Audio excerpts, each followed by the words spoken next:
one? How does it function? Does it use electricity? Or it doesn't use electricity, sir. We use the locally available materials to solve the problem that machine needs. Yes, here is a knife. Let me come over. You want me to do it here? I might do it later. You can do it. It's actually my first time in Machakos. I just wanted to say that. Yes. And it's first time. Yes.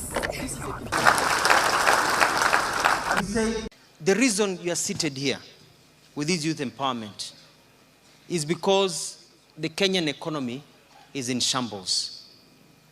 We are facing dire problems economically. We do not have enough industries. Hakuna pesa inazunguka. Imefikia mahali mpaka mtu anaomba pesa akalipe mkopo mwingine wa jirani yake. Ukisikia mtu anakuja mwenye nyumba unajificha. Ukizunguka Kenya hivi sasa watu wanahama usiku na rent za watu.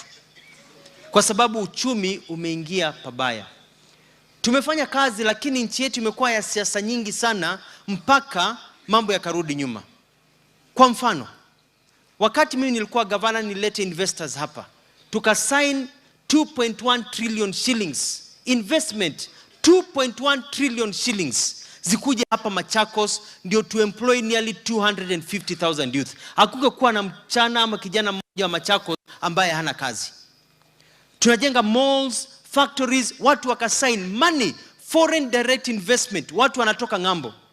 Kampuni zikakuja hapa.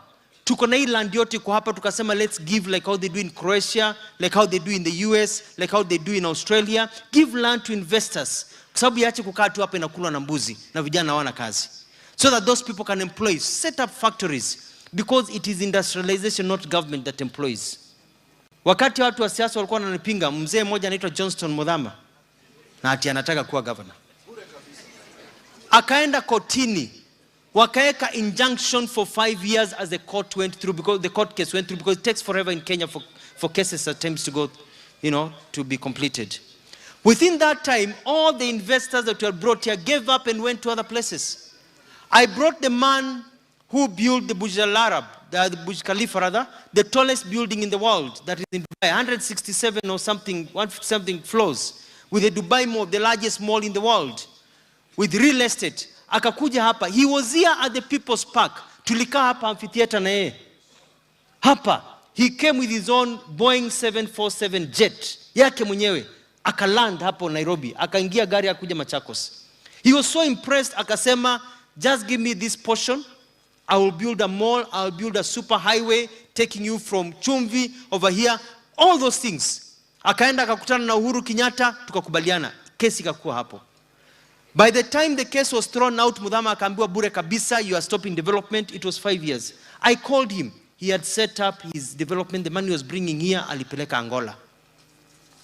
Ilienda Angola. The president introduced me to a company called Ashok Leyland.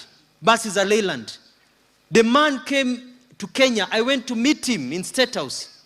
They only wanted 20 acres to set up a factory ya kutengeneza magari hapa Kenya, hapa Machakos.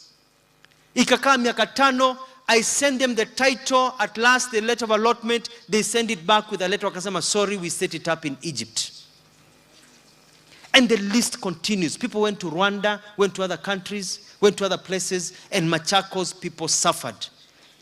It is called regressive politics. And that is why we are poor today. Because our leaders are so consumed with acquisition of power rather than empowering our people. Uhuru Kenyatta is trying to educate our people, give you skills to be able to work.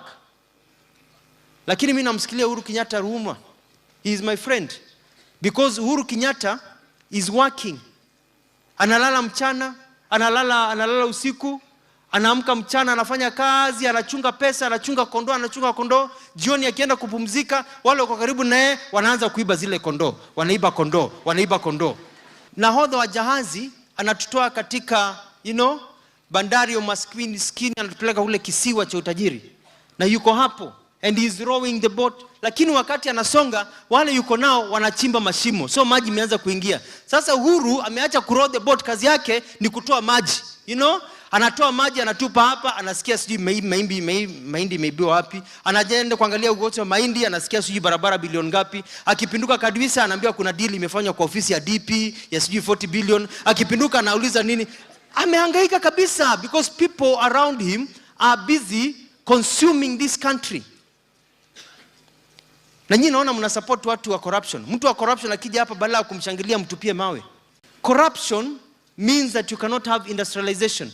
It takes 6 months in this country to register a company from overseas. In Rwanda, it takes 2 days. Will you come to Kenya or go to Rwanda? And in Kenya, you are assured you have to pay a bribe. Kenya is given, you have to pay a bribe. So we've got problems in this country that have to be solved. And the biggest problem is corruption. And I'm asking President Uhuru Kenyatta, if you really care about the youth, you need to stem this problem. Amka leo, piga watu rungu bila huruma. Ukikaa na mtu ambaye yuko na ugonjwa wa upele. Ukikaa sana na mtu mwenye upele, mnahangaika hapo, mnagongana kidogo. Very soon utaanza kufanya hivi. Si ndio? Atakupa upele. So this country is crying out. Our young people are crying out. That is why some of us have decided we have to change the fortunes of this country. We cannot continue to be like this. We are a great country. And I'm very, very happy that Uhuru is recognizing the young people. But do not give up. Do not do what?